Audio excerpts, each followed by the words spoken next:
मत कहो आकाश में कोहरा घना है, यह किसी की व्यक्तिगत आलोचना है।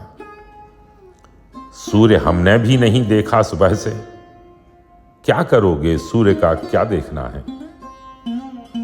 इस सड़क पर इस कदर कीचड़ बिछी है, हर किसी का पांव घुटनों तक सना है।